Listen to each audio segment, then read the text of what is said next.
Bokaro steel के मुख्य प्रशासनिक गेट के सामने अनिश्चितकालीन धरना दे रहे विस्थापित अप्रेंटिस संघ के सदस्यों पर सीआईएसएफ बोकारो स्टील के सुरक्षा कर्मियों ने लाठीचार्ज कर दिया और इस लाठीचार्ज में 23 वर्षीय विस्थापित प्रेम महतो की मौत हो गई। वहीं दर्जनों लोग इसमें घायल हैं। लाठीचार्ज के बाद पूरे इलाके में तनाव की स्थिति है। लाठीचार्ज की सूचना पर विधायक श्वेता सिंह भी घटनास्थल पर पहुंची, लेकिन उनके सामने भी विस्थापितों पर लाठीचार्ज किया गया।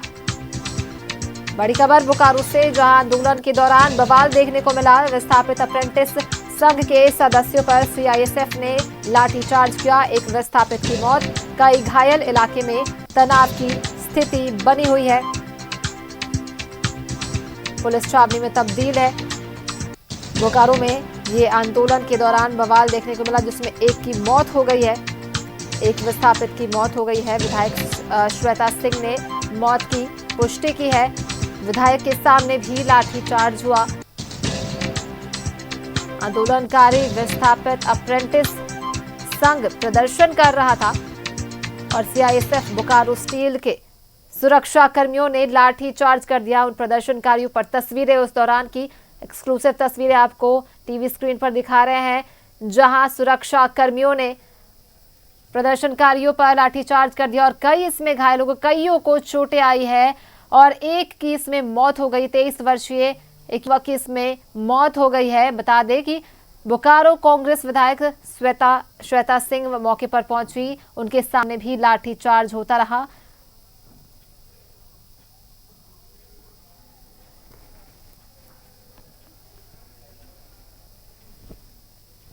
प्रदर्शनकारियों पर लाठीचार्ज इस तरह से हुई कि इसमें एक की मौत हो गई है, वहीं कई इसमें घायल है। सुरक्षा कर्मियों पर सुरक्षा का जिम्मा रहता है, लेकिन इन्होंने ही एक की जान ले ली। आंदोलनकारी आंदोलन कर रहे थे, प्रदर्शन कर रहे थे, अपनी मांगों को लेकर प्रदर्शन कर रहे थे, जिस दौरान उन पर लाठियां बरसाई गई और इस तरह से बरसाई गई कि एक की जान चली गई है, कई इसमें घायल है। तस्वीरें उस दौरान की, जिस दौरान सुरक्षा कर्मियों ने रगीद कर लोगों को किस तरह से पीटा है, आप देख सकते हैं तस्वीरों में।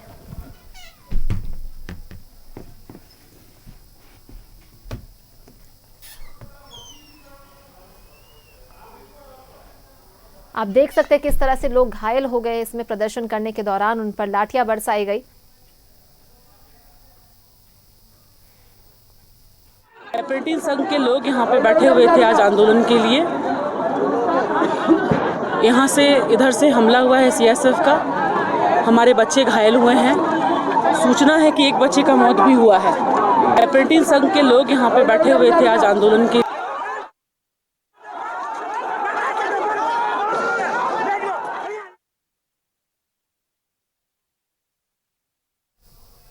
और सहयोगी सुरेंद्र हमारे साथ बोकारो से जुड़ चुके हैं, सीधा उनका रुख कर लेते हैं। सुरेंद्र, शुरुआत से बताइए कि किस तरह से ये शुरुआत इसकी हुई कि लाठीचार्ज करना पड़ा पुलिस कर्मियों को, सुरक्षा कर्मियों को, उन प्रदर्शनकारियों पर। किस तरह से वो आंदोलन कर रहे थे कि लाठियों के बिना काम नहीं चला?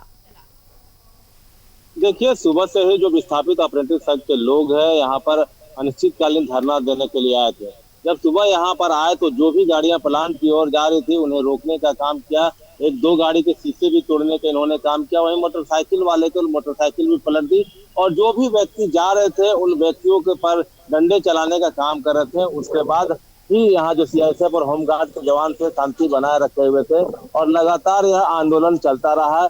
आंदोलन दोपहर जब हुई, यहाँ पर लोगों ने खाना भी बनाया और खाया भी। और जैसे जैसे समय बीतता गया, 3 और 4 के बीच में जो जानकारी मिल रही है कि यहाँ जो विस्थापित अप्रेंटिस संघ के लोग थे, सीआईएसएफ और होमगार्ड के जवानों के ऊपर पत्थर और बांस से चलाकर मारने का काम किए। जिसके बाद ये जो सीआईएसएफ और होमगार्ड के जवान है अपनी सुरक्षा में क्या बरसात और लोगों को खदेड़ा है और इसी तरह में कई लोग चोटिल हुए हैं और सीआईएसएफ के जो जवान है वह भी घायल है। और इसमें एक युवक प्रेम है, वहीं एक युवक का एक्सपर्टी है और हम कह सकते हैं कि 1 दर्जन से अधिक लोग घायल है। यहाँ मामला यह है कि जो विस्थापित अप्रेंटिस संघ के लोग हैं, इन्होंने जो विस्थापित है अप्रेंटिस में इन्होंने बीएसएल ने इन्हें नामांकन कराया था, इनकी परीक्षा भी ली और उसके बाद इन्हें नियोजन नहीं मिल रहा था। लगातार ये आंदोलन करते रहे। आंदोलन करने के बाद इन्हें यह आश्वासन मिलता रहा कि हमें नियोजन मिलेगी, लेकिन नहीं मिलते कि आज सभी अनिश्चितकालीन धरना पर बैठे थे और इसी क्रम में लाठीचार्ज हुई। और लाठीचार्ज के बाद फिर से जब एक बार जब बोकारो विधायक को इस बात की सूचना लगी, बोकारो विधायक श्वेता सिंह यहाँ पर पहुंची और उन्होंने साफ तौर से कहा कि आंदोलन करने का सभी को हक है और किसी को लाठी चलाना नहीं चाहिए था, क्योंकि इन्हें नियोजन नहीं मिल रहा था। तो ये अपने हक और हकूक की लड़ाई के लिए यहाँ पर आए हुए थे। जब श्वेता सिंह बात ही कर रही थी तभी एक फायर ब्रिगेड की गाड़ी आती है। उस गाड़ी का विस्थापितों के द्वारा शीशा तोड़ दिया गया, जिसके बाद सीआईएसएफ के जवानों ने फिर से लाठीचार्ज किया और उसके बाद यहाँ पर सभी लोग यहाँ से नजारा दिखे। उसके बाद धीरे धीरे लोग जुटे और हम कह सकते हैं बीजीएच में जिस युवक की मौत हुई है, जो लोग घायल हैं, बीजीएच पूरी तरह से पुलिस छावनी में तब्दील हो गया है, क्योंकि बोकारो ही नहीं धनबाद और आसपास के क्षेत्रों के लिए बीजीएच काफी बड़ा अस्पताल है। लोग यहाँ इलाज करने के लिए आते हैं, तो बीजीएच में पुलिस छावनी की तरह सभी तब्दील हो गए हैं। और रही बात बोकारो विधायक की, तो बोकारो विधायक यहाँ लगभग 2 घंटे से खड़े हैं, लेकिन वार्ता के लिए कोई नहीं आ रहा है। बोकारो विधायक का कहना है कि हम बंद कमरे में वार्ता नहीं करेंगे, जिन्हें भी वार्ता करना है वो बंद कमरे से बाहर आए, तब वार्ता होगी। और विधायक भी यहाँ पर डटी हुई है कि वार्ता करने के लिए कब तक कोई नहीं आता है। लेकिन एक विस्थापित युवक की मौत जो है काफी दुखदायी है और जो लोग विस्थापित हैं वो काफी आक्रोशित है। इनका कहना है कि हमने आज तक आंदोलन किया, लाठीचार्ज भी हुआ, लेकिन किसी की मौत नहीं गई। आज इस तरह से लाठीचार्ज हुआ कि एक युवक को अपनी जान गंवानी पड़ी। हम कह सकते हैं कि लाठीचार्ज के पूर्व भी हम जिस तरह से पानी के फव्वारे और हम कह सकते हैं रबड़ गोली, इन सभी चीजों का इस्तेमाल करना चाहिए था और हम कह सकते हैं माइकिंग भी करनी चाहिए थी, ताकि लोगों को समझाया बुझाया जा सके, न कि जिस तरह से लाठीचार्ज हुआ है वह लाठीचार्ज होना चाहिए। सीआईएसएफ के जवान और होमगार्ड के जवानों ने इसके पूर्व में भी PN त्रिपाठी आए थे, उस समय भी लाठीचार्ज हुई थी। और यह जो सिलसिला है, हम कह सकते हैं जो विस्थापितों की मांग है, जो विस्थापितों का दर्द है, ये कई दशकों से चल रहा है और यह जो इनकी मांग है अभी तक पूरी नहीं हुई है। लगातार यह कहते हैं कि हमें नियोजन चाहिए, क्योंकि हमारे बाप दादाओं ने जमीन दी है, हमारी जमीन पर सेल बना हुआ है। और वहीं बीएसएल कहता है कि बीएसएल के 50 वर्ष हो चुके हैं, हमने सभी को नियोजन दे दिया है, अब हम नियोजन नहीं देंगे। हालांकि जो यह मैटर है अप्रेंटिस के लोगों को नियोजन देने की बात है, इसमें भी कई लोगों को नियोजन दिया गया है। जो सूत्रों से जानकारी मिल रही है कि जो लोग इसमें अप्रेंटिस में पास किए हैं उन लोगों को नियोजन दिया गया है।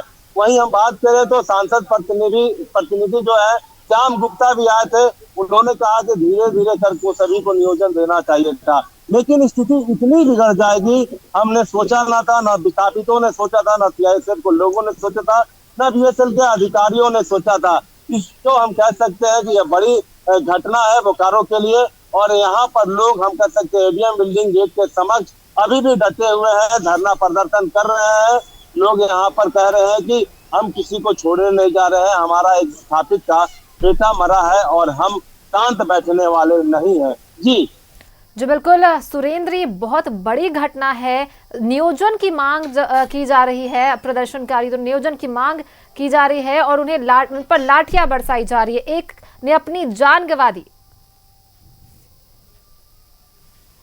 बिल्कुल, जिस तरह से जान गई है, एक माँ ने अपने बेटे को खोया है और किस लिए खोया है? बेटा अपने घर परिवार चलाने के लिए नियोजन की मांग कर रहा था और वैसे ही सैकड़ों विस्थापित है जो अपने नियोजन की मांग कर रहे हैं। और कह सकते हैं जो अप्रेंटिस संघ विस्थापित अप्रेंटिस संघ में लोग हैं, कुल 1500 ऐसे छात्र हैं जो विस्थापित है, ये नियोजन की मांग के लिए आंदोलनरत है और यह कई वर्षों से सिलसिला चला आता रहा है और कई बार इन्होंने अनिश्चितकालीन धरना पे बैठे हैं और इन्होंने वार्ता भी किया है। वार्ता के बाद इस तरह से इनका कहना है कि हमें यह भी कहा गया कि आपको नियोजन मिलेगा, लेकिन नियोजन नहीं मिलने के बाद यहाँ पर आज फिर से यह सभी आए थे और हरि मोहन झा जो बीएसएल के अधिकारी हैं उन्हें हम आपको यहाँ पर रोकना चाहेंगे। हमारे साथ पूर्व विधायक बिरंची नारायण जुड़ चुके हैं। बिरंची नारायण जी, आपको बहुत बहुत स्वागत है। न्यूज़ 11 भारत पर एक बड़ी घटना घटी है बोकारो में। नियोजन की मांग को लेकर प्रदर्शनकारी वहां पर प्रदर्शन कर रहे हैं और उन पर इस तरह से लाठियां बरसाई जाती है कि एक अपनी जान भी गंवा देता है। तो क्या नौकरी की मांग इतनी महंगी पड़ेगी? देखिए, ये ऐसा नहीं है कि पहली बार ये धरना था, और मैं समझता हूँ कि जिस तरह से टारगेट करके और लाठीचार्ज किया गया, 1 दर्जन लगभग लोगों के सिर फटे हैं, लोगों के हाथ टूटे, पैर टूटे, ये बहुत ही दुखद है। और मैं तो मांग करता हूँ कि अविलंब प्रशासन को इसकी न्यायिक जांच करनी चाहिए और जो भी दोषी हैं जिन्होंने लाठीचार्ज किया उन्हें कड़ी से कड़ी सजा मिले। जो विस्थापित भाई नौकरी की मांग कर रहे थे, चाहे वो अप्रेंटिसशिप संघ के लोग हैं या विस्थापित जो आश्रित संघ के लोग हैं, उनकी मांग अविलंब पूरा हो। और जो नौजवान नौकरी मांगते मांगते और मौत के गाल में समा गया, उसके परिजन को अविलंब नौकरी दे, उसे समुचित मुआवजा दे। और ये जो आग लगी है आज यहाँ बीएसएल प्रबंधन ने जो किया है, उसे मिटाने के लिए सबसे ज्यादा जरूरी है कि अविलंब अप्रेंटिसशिप संघ है और जो विस्थापित आश्रित संघ है, इनके मांग को पूरा किया जाए। मुझे लगता है कि तभी मामला शांत होगा, नहीं तो स्थिति बहुत गंभीर बनी हुई है। चलिए, आपका बहुत बहुत धन्यवाद बिरंची नारायण जी, आपने अपनी बातें रखी और हमारे साथ जुड़े। और हमारे सहयोगी सुरेंद्र हमारे साथ जुड़े हुए हैं, लगातार उनसे हम बातचीत कर रहे हैं। सुरेंद्र, आप अपनी बात पूरी करें। जी बिल्कुल, आपने कहा कि जिस तरह से विस्थापित आंदोलनरत है और हम कह सकते हैं एक माँ ने अपने बेटे को खोया है और माँ ने क्या सोचा होगा, बेटा नौकरी मांगने के लिए जा रहा है, अपने घर परिवार की बात करेगा और उसे नौकरी मिलेगी, लेकिन यह जो नौकरी का नियोजन का बात था वो मातम में बदल गया और एक युवक की मौत हो गई। आप यहाँ पर हम तस्वीरें कुछ दिखाना चाहेंगे, जिस तरह से यहाँ पर लोग डटे हुए हैं। श्वेता सिंह भी अभी डटी हुई है और लोग वार्ता की बात कर रहे थे। दूसरी तस्वीर यही वह एडीएम बिल्डिंग का भवन है जहाँ पर लोग आंदोलन कर रहे थे और यहाँ पर जो है यहाँ लोग अभी भी डटे हुए हैं। कुछ तस्वीरें हम दिखाएंगे कि जो यहाँ फायर ब्रिगेड की गाड़ी रुकी हुई थी और यह गाड़ी के वो शीशे भी है, जो कि यहाँ तस्वीरों के माध्यम से आप देख सकते हैं। हम साफ तौर से कहना चाहेंगे कि जिस तरह से यहाँ के लोग हैं जो विस्थापित है, लगातार आंदोलनरत रहते हैं और उनकी जो मांग है, उनका साफ तौर से यह कहना है कि हमें नियोजन जब तक नहीं मिलेगा तब तक हम यहाँ से हटने वाले नहीं है। क्योंकि अनिश्चितकालीन धरने पर यह बैठे थे, लेकिन यह अनिश्चितकालीन धरना है, यह लाठीचार्ज में तब्दील हो गया। ऐसे हम कह सकते हैं कि जिस तरह से लाठियां चार्ज की गई है और एक युवक की नहीं, कई लोग भी घायल भी है, एक युवक की जान है और एक की अब और तब की स्थिति बनी हुई है। जैसा कि लोगों ने बताया है, आईसीयू में एक युवक एडमिट है। यहाँ के जो लोग हैं, यहाँ के जो विस्थापित है, कई यहाँ पर नेता भी आए हुए हैं। यही लोगों का कहना है कि जिस तरह से यहाँ सीआईएसएफ और होमगार्ड के जवानों के द्वारा लाठीचार्ज किया गया है, इन्हें लाठीचार्ज नहीं करना चाहिए था, क्योंकि हम अपने हक और अधिकार की लड़ाई लड़ने आए थे।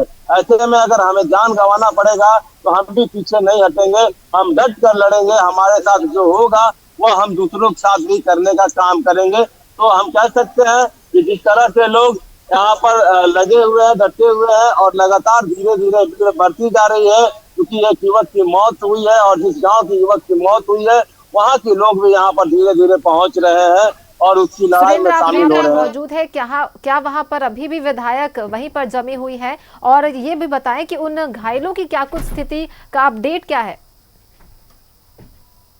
अभी भी यहीं पर जमी हुई है, वह पैदल मार्च करते हुए कुछ दूर आगे गई है और यहाँ पर लोग का भी जमावड़ा है। और यहाँ जो घायलों की अगर हम स्थिति बता दें तो लगभग 1 दर्जन से अधिक लोग घायल है, जिसमें कि हम कह सकते हैं एक युवक गंभीर है। वहीं लोगों को हल्की फुल्की चोटें आई है, किसी को सिर में तो किसी को पैर में तो किसी को हाथ में चोट लगा है। वहीं बीएसएल की ओर से हम सीआईएसएफ की हम बात कर ले तो उधर से भी 3 से 4 लोग घायल है, होमगार्ड के भी जवान है। तो घायल दोनों तरफ से हुआ है, लेकिन हम कह सकते हैं कि एक युवक की मौत यह दर्दनाक है। इस तरह का नहीं होना चाहिए जो यह घटना घटी है। तस्वीरों के माध्यम से आप देख सकते हैं कि अभी भी सैकड़ों विस्थापित यहाँ पर एडीएम बिल्डिंग के समक्ष में डटे हुए हैं। हम देख सकते हैं तस्वीरें, वहां पर अभी भी स्थिति सामान्य करने की कोशिश की जा रही है। आपके बोकारो में लाठीचार्ज किया गया है सुरक्षा कर्मियों द्वारा उन प्रदर्शनकारियों पर जो अपने नियोजन की मांग को लेकर शांतिपूर्वक प्रदर्शन कर रहे थे। इतना उग्र तरीके से किया गया कि एक ने अपनी जान गंवा दी। इसी पर बातचीत के लिए हमारे सहयोगी सुरेंद्र हमारे साथ लगातार बने हुए हैं, सीधा उनका रुख करते हैं। सुरेंद्र, वहां पर अभी क्या कुछ स्थिति आप उससे हमें रूबरू करवा रहे थे? विधायक जो है वो वहां पर लगातार जमी हुई है और स्थिति को सामान्य करने के लिए वहां पर क्या कुछ किया जा रहा है? घायलों की स्थिति भी आप बता रहे थे। जी बिल्कुल, घायलों की अगर स्थिति हम बताएं तो सामान्य है। एक व्यक्ति सिर्फ हम कह सकते हैं सीरियस है और यहाँ से अभी जितने भी विधायक है, बोकारो विधायक है, वहाँ मेन गेट पर सभी लोग जा रहे हैं जहाँ से बीएसएफ कर्मी निकलने वाले हैं। यहाँ पर कुछ विस्थापित हैं, उनसे भी हम बात करते हैं और जानते हैं कि आखिर क्या है ये पूरा मामला, क्या लग रहा है। हम लोग 7 बजे के आसपास सब पहुंच गए थे यहाँ पे। हम लोग को टाइम दिया गया कि 10 बजे के आसपास से आपको 11 बजे बात करवाएंगे, लेकिन हम लोग को नहीं बात करते 5 बजे तक हम लोग का ऐसे ही टूट मुका कर बरगला के रखा गया। उसके बाद जो हम लोग को फिर से बोले कि बहुत टाइम हो रहा है, हम लोग को बर्ता कराए। अगर बर्ता हो जाता तो उस मेरे दोस्त का जान नहीं जाता। हम लोग कोई बात मान ही नहीं रहा है। हम लोग को जो है बीटेक कोई किया हुआ है, कोई डिप्लोमा है, हम लोग ट्रेंड है, उसके बावजूद नौकरी नहीं देना खोज रहा है। सुरेंद्र, हम आपको यहाँ पर रोकना चाहेंगे। हमारे साथ कांग्रेस के पूर्व प्रदेश अध्यक्ष राजेश ठाकुर फोन लाइन पर जुड़ चुके हैं। बहुत बहुत स्वागत है आपका न्यूज़ 11 भारत पे। राजेश जी, अभी ये जो घटना घटी है बोकारो में बहुत ही निंदनीय है, जहां प्रदर्शनकारी प्रदर्शन कर रहे थे उन पर लाठीचार्ज इस तरह से की जाती है कि एक अपनी जान गंवा देता है, कई घायल है, क्या कुछ कहेंगे? देखिए, बहुत ही दुखद घटना है। लगातार इस ओर बोकारो स्टील प्लांट का ध्यान आकृष्ट कराया गया, सेल का ध्यान आकृष्ट कराते रहा। जो अप्रेंटिस वाले बच्चे हैं वो 10-10 साल से वो लोग अप्रेंटिसशिप करके बैठे हुए हैं, तो लगातार उनकी नाराजगी, लगातार वो अपना प्रदर्शन अपने तरीके से शांतिपूर्ण धरना प्रदर्शन करते रहते हैं। एक बात जो सामने आ रही है सबसे दुखद ये है कि सीआईएसएफ जो प्लांट के अंदर के लिए होती है वो बाहर आकर के लाठी भांजती है। तो कहीं ना कहीं ये सेल प्रबंधन जो है इस तरह के जो तानाशाह रवैये से काम कर रही है वो गलत है।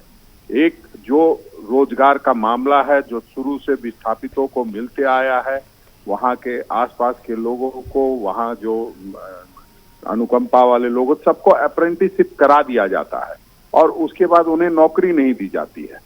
तो इस तरह से तो लोगों का विरोध बढ़ता है और विरोध बढ़ता है तो ये तरीका ये है कि आप सभी व्यवस्था, कानून व्यवस्था को देखते हुए सारी चीजें करेंगे।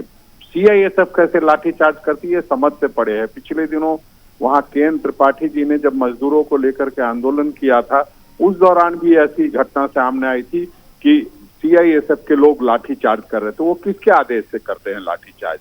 जब भी कोई ऐसी घटना होती है तो जिला प्रशासन की महत्वपूर्ण जिम्मेदारी होती है और जिला प्रशासन ने कैसे हैंडल किया है ये तो मुझे अभी बहुत नहीं मालूम है, लेकिन जो सबसे ज्यादा नाराजगी लोगों में इस बात की है कि सीआईएसएफ बाहर आकर के और जो परिसर है जो सेल का उससे बाहर आकर के सड़क पर लाठी भांजती है और उसमें एक लड़के की जान चली जाती है। तो ये तो इसके लिए बीएसएल प्रबंधन को देखना होगा कि भाई आप किस तरह से, जब अप्रेंटिसशिप कराते हैं तो आप नौकरी देते क्यों नहीं है, और देते नहीं है तो आप अप्रेंटिसशिप कराते क्यों हैं। तो ये लगातार हम लोग इस इशू पे और विशेष करके जो वहाँ के छात्र नौजवान हैं वो अपनी लड़ाई खुद लड़ते रहे हैं, उसमें कोई पॉलिटिकल हस्तक्षेप भी नहीं किया जाता है कि ठीक है क्योंकि वहाँ के बेरोजगारों का मामला हो उसका राजनीतिकरण नहीं हो। बट अंत में फिर ऐसे मामले जब होते हैं तो हमें आना पड़ता है। हमारी विधायक वहाँ गई हैं अभी और हम समझते हैं कि सारी चीजों को देख समझ रही होंगी और हम लोग इसको बहुत गंभीरता से लेकर के इस पर अपना विरोध जताएंगे। जी चलिए, बहुत बहुत धन्यवाद राजेश ठाकुर जी, आपका हमारे चैनल पर आपने अपनी बातें रखी और हम बात कर रहे थे कांग्रेस के पूर्व प्रदेश अध्यक्ष राजेश ठाकुर जी से, वो अपनी बातें रख रहे थे इस घटना के ऊपर जहां उन्होंने कहा ये काफ़ी निंदनीय है, ऐसी घटना घटी है जो अंदर के सुरक्षाकर्मी वो बाहर जाकर लाठियां भांजते हैं। हमारे साथ सुरेंद्र भी लगातार इस पर जानकारियां हमें दे रहे थे, हमसे बातचीत कर रहे थे। आपका भी बहुत बहुत धन्यवाद सुरेंद्र। और यहाँ पर